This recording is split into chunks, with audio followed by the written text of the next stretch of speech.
What's going on, everyone? My name's Roszko and we are back. Here is my official ranking of worst to best 350 V2 for 2020. This year alone, we saw 17 pairs of this sneaker get released. Whew. That is a lot. And I will also have to admit, I bought every single one of them. So if you missed any of the individual reviews, I'll put that link down below in the description. But 2020 was another good year for the 350 V2s. I'm going to rank them all from worst to best. We also saw 2 restocks of some OG colorways. I'm not gonna include them in the list, but I'll talk about them towards the end of the video and I'll tell you where they probably fall. But I gotta let you guys know first that this video is sponsored by Sole Premise Backpacks, the best sneaker backpack in the game. I actually been using this backpack a lot when I go to the gym. It's getting messy outside, so I don't wanna get the kicks all dirty, you know, heading to the gym. This is the commuter bag. It's nice, I like it, it's professional. Nice, good gold zippers, really high quality. It fits 2 pairs of kicks. I got my Yeezy heels. It also can fit your laptop in here, so you can use it not just for the gym. Go check them out. If you guys use my code Roszko30, you can save yourself 30% off the entire orders. Woof. Sole Premise Backpacks. Thanks again for sponsoring today's video. Without further ado, you guys have been asking for this. What is the worst 350 for 2020? Let's start off there. At number 15, the worst 350 for 2020, I have to give it to the Marsh. Man, that shoe is tough in a bad way. Like, I get the vision behind it, like the whole inspiration behind the sneaker, the marshlands, the tall wheat grass, but it's just not executed that great. Like, anytime you're mixing yellows, browns, and greens together, that's a tough color combination, because if you don't do it right, people are automatically gonna assume that it's puke or poop. Like, there's no ifs and buts about it. Like, it's not a really nice color at all. I wish they either went more green or more yellow on the prime knit. Like, I really like the brown that they put on the inside of the sneaker. I think that looks great. And also, it comes with a reflective stripe, but that's about it. That's all I really liked about it. Most of the 350 V2s have gone up in price, but this one has only gone up just a little bit. Number 15, the worst 350 V2 for 2020, it's the Marsh. Now at number 14, I'm putting the Sulfur 350 V2. Now, if you watched my review on this sneaker, I said it's about time, but the more I had it, the more I looked at it and like, damn, like that's not the one I wanted. In my video, I said I like it because it's an olive tone colorway, right? We haven't really got any true olive 350 V2s, but it's not really olive. Like, it wants to be, but it's not. Like, just give me an olive 350 V2. We've seen one, an early sample, the runway models, they had a pair. It's not bad in a sense of, like, I still think it's wearable. Like, I think it's a wearable color. I think you can be able to match it pretty easily. But to me, I wanted an olive 350 V2, and we got that one instead. So number 14, I'm putting the Sulfur 350 V2. Now for number 13, I have to put the Yeezy 350 V2s. It's just basic, like there's not much going on. It's an all-white 350 V2 with just a slight green hue. That is it. And I get that Yeezy has to drop an all-white 350 V2. People want something clean, something simple, something that they can wear every single day, and I get that. But you did drop an all-white 350 V2 later on, which I think was executed perfectly. Like, you know the memes that were created behind this shoe? You had that lady with her glasses down, and she couldn't even decipher what was Citron, Lundmark, and Yeezy. Granted though, if you did hold on to this shoe, it skyrocketed. It's like $450, close to $500 for the reflective version, so it's just a white sneaker. Number 13, the Yeezy. Now for number 12. I think this is gonna get some people upset. If you had this shoe top 3 or top 5, I would be perfectly fine with that. For me, in my style, in the vibe, it just didn't fit right. I have to put the linen. It's a great colorway. We tried to cop them. We did cop it. I got a pair. I had them in my hand. I thought the shoe looked awesome. I even made jokes and I said to my friend JMK, why'd you sleep on these? These things are fire. Once I transferred them from my hands to on my feet, they just didn't look right. They look like 2 giant bananas on my feet, and I can't be walking around looking like that. I still think the colorway is really good. I honestly like the gray blue. I think it's like hospital blue. If they flipped the colors and put that blue on the outside and made the yellow on the inside of the sneaker, those would have been fire. It's just not my style, not my vibe. I still think it's a great colorway. I think a lot of people do agree that it is a great colorway because if you look on StockX, they have skyrocketed. It just isn't for me. And that's why at number 12, I'm putting the linen. Now for number 11, I'm putting the Flax 350 V2. These ones have been growing on me a lot more. And I think if I revisit this list in a couple years, I could potentially say that these were top 5. The main color of this sneaker is yellow and tan. It's on the prime knit upper. You do got a hint of olive, like a light shade of olive on the pull tab, which looks really good. And then the sole. The sole is awesome. It's a see-through clear, but they put this yellow plastic around the boost, so it made it look like the boost was yellow when it really wasn't. You don't see that at all on 350 V2, so I thought that was kind of neat. This colorway is actually inspired by Ye's Lamborghini Urus, so his whip matches the shoes, which I thought was kind of neat. And then also these were an Asia exclusive, so you had to live in Asia to cop this sneaker. You don't see them too often here in the States. I think that's always a little bit cool when you wear a 350 V2 that's region exclusive. At number 11, I think it's great. I might even say these could be top 5 in a couple years. For now, I'm putting them at number 11, the Flax 350 V2. Now for number 10, I'm putting the Santo 350 V2. Now I like these a lot. I just have them at number 10 because there was another brown Yeezy that dropped this year that I think is better than these. But these also remind me of a couple prior Yeezys mashed into one. You have that nice light shade of brown with a nice light tan woven into the prime knit. That nice pop of color on the shoe, which is orange, and it's only right above the stripe, which looks really good. Orange looks very familiar. It reminds me of the Clay 350 V2 of 2019. I love the Clays. I think the Clays are one of the best 350 V2s of 2019. But the kicker for this shoe is that they added reflective laces.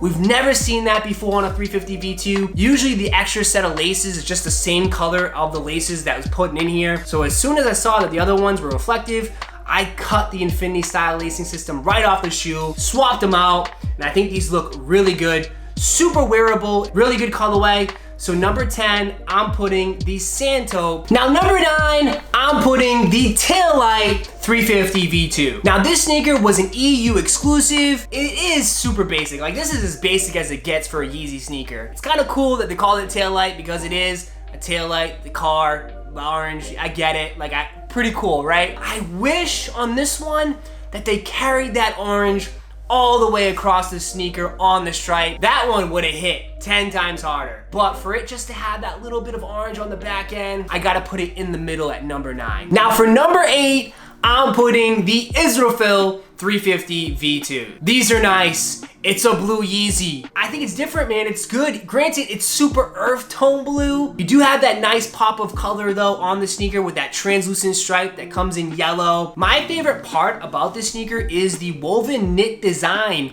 on the medial side, how it's super heavy and thick right there. They're super wearable. Men and women can wear this. I might have went with a light tone, kind of change up the sole. Maybe go with a yellow sole, would have definitely popped a little bit more, but they're good, they're blue, we'll take it. That's why they're number 8, the Israfil 350 V2. Now for number 7, I'm putting the Fade 350 V2. Now this one was an Asia exclusive, super limited. I think right now if you go on StockX, there's only a few pairs left in each size, and that's it. What I really like about this sneaker is that this one feels different compared to all of the other 350 V2s. It does have a stripe, but it's woven into the knit. Actually, all of the upcoming 350 V2s in 2021, we're talking ash pearl and ash stone, will look similar to this. So this one kind of feels like I have something early before everyone else in a sense. They executed the fade look perfectly. So what you have is a purple blue stripe that goes right across the sneaker. You do have like a chocolate brown hue, and then you got that pop of burgundy red above the stripe. This one honestly looks like someone took sandpaper and just worn the sneaker out completely, because it has like kind of like a white coating that just goes right all over the sneaker. This one definitely doesn't look like any of the rest. These are cool and I like them, and that's why at number 7, I'm putting the fade. Now for number 6, I have the natural. This has to be the best all-white 350 for 2020. You have an all-white prime knit upper, but you do got that nice yellow gold that's woven into the knit as well. You see it below the stripe. You see it a lot on the medial side as well. And I like how they stuck with that same color for the sole. So they could have gone with an all-white sole. And if they did that, I probably would put these towards the back end of my list. You also got a pop of color above the stripe. It's kind of like an oat yellow. Cool little feature that they added to the sneaker that not a lot of people know about. This is all 3M. So you hit it with the flash, that top quadrant above the stripe does light up. And I feel like, honestly, if people knew about this before the release, I think these would have been very hard to cop, because on release day, these were pretty easy to secure. I think when it comes to white Yeezys, a lot of people are not a fan of it because they do get dirty. They're clean, they're wearable. I can only see the resale price for this shoe go up and up and up. And these are definitely one of my favorite Yeezys to release so far here in 2020. At number 6, the natural. Now for number 5, the Cinder 350 V2. These are definitely one of the best 350s for 2020. It's just a straight all black Yeezy. All black upper, black sole to match. But what's really cool about this shoe is that it's not really a true black. If you do get these in your hand, you'll notice that it's more of a faded or worn out black, which makes these feel a little bit different. Now they did come out in 2 versions. They came out with a non-reflective and a full reflective. Now the full reflective version is the one I have right here, and that basically just has the reflective stripe. Now the reflective stripe on this shoe does look really, really good. This is definitely one of my favorite Yeezys that I own. Simple, easy to wear, but it's still got that Yeezy vibe to it for sure. They're clean, man. Definitely clean, and I can only see these going up. Definitely one of the better 350 V2s we've seen. For number 5, I have the Cinder. Now for number 4, I have the Earth 350 V2. Now this sneaker was part of a region exclusive pack. It released alongside the Taillight, which dropped in the EU, the Flax, which dropped in Asia, and North America end up getting this one. Now, when first images came out for this shoe, I was definitely on the fence.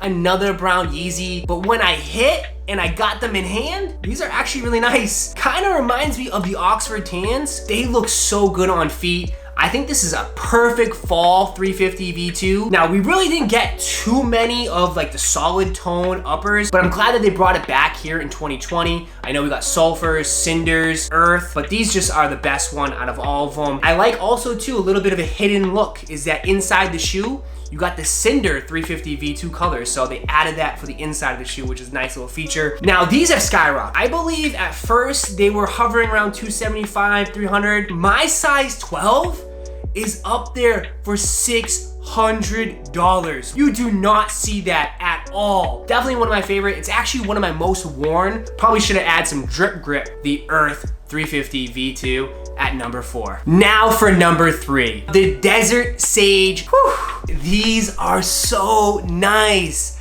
I just feel like they captured the name perfect. That cactus upper, kind of like a dried out green. We don't get many green Yeezys. We never do. The kicker in there is that pop of orange, that highlighter orange on the inside of the sneaker. When these were coming out, a lot of people were throwing out that these look like Air Yeezys in a way. I like the reflective stripe. They were GR, they were mass produced, they dropped in full family sizing. So that's why you can probably see the market right now on this shoe isn't too great. They knew this colorway was good. They knew it was gonna sell out. One of my favorite Yeezys that I own. I'm keeping these for a long, long time. They're definitely staying in the collection. Could be probably the best one, but I feel like there's 2 more that are slightly better than these. Definitely clean. So number 3, I have the Desert Sage. Now for number 2, I have the Carbon 350 V2s. As soon as images were leaked online, the hype was there. Everybody was hitting me up asking about this sneaker. It's not super earth tone in a way, so I think that kind of switched it up just a little bit. We have like a black upper, but with some navy blue hue in there. But then you also got that pop of that gray blue. What's really nice about it is that they went with a dark tone upper, but a clear white sole. We haven't seen that before with Yeezys. Usually they kind of match the sole with the upper, so we see some heavy contrasting. Now I know I said I'm not a huge fan of clear white soles. I know with this one, I'm gonna have to wear them right away. Over time, these are not gonna look good, so you might as well get your wear out of them now. I highly suggest that you jump on these right now because these will go up. I think once people can get out there in the world, these will go up. Definitely one of the best 350 V2s for 2020. I think these are one of the best Yeezys of 2020 across the board. The carbon 350 V2s at number 2. Now for number 1, the Zion 350 V2. Whew, man. These are one of my favorites across the board of all 350s that's ever been released. As soon as images of this sneaker got leaked out, a lot of people were throwing out, those look like turtle doves. Definitely do remind you of when Yeezy first started, 2015, 2016, in that era. I really like the heavy stitching on the medial side as well. These are awesome. Now I know the resale value on this shoe isn't really that great. I think it's like a little bit above retail, but once again, once people start wearing pairs again outside and being able to travel and go places, these will certainly go up. I wish I caught 2 pairs, definitely one so I can beat these up to the ground and make them fall apart and then keep a pair on ice. Actually, I might have to do so right after this video. I really think these are awesome. I think these are clearly the best 350 V2 for 2020. How do these measure up to 2019 winner? Here is my pick for 2019. These definitely had the most hype. People went crazy for this one. I remember sitting on Yeezy Supply for like 2 to 3 hours straight. 2019, or you got 2020, here we go. We had 2 restocks this year. Now you guys in the EU were able to get this shoe. If I was gonna make this list, this would be number 1. These are my favorite 350 V2s of all time. I think if you're a Yeezy fan out there and you wanna start your collection, you start here. The biggest Yeezy release of 2020, the Bread 350 V2s. Again, if I put these on my list, this is 1A, these are 1B, and these are like way up. I've never seen so much hype for a Yeezy sneaker. Every single person I know was going for this. Even my grandma was trying to get a pair on Yeezy Supply. They finally restocked them here in 2020. This is where you guys come in. I want to hear from you down in the comments. What are your top 5, top 10, or even if you want to rank them all. It's been a good year. I'm excited for 2021. That is my video for you guys today. If you guys enjoyed, make sure to smash that like button and subscribe to the channel. And like always, I'll catch you in the next video.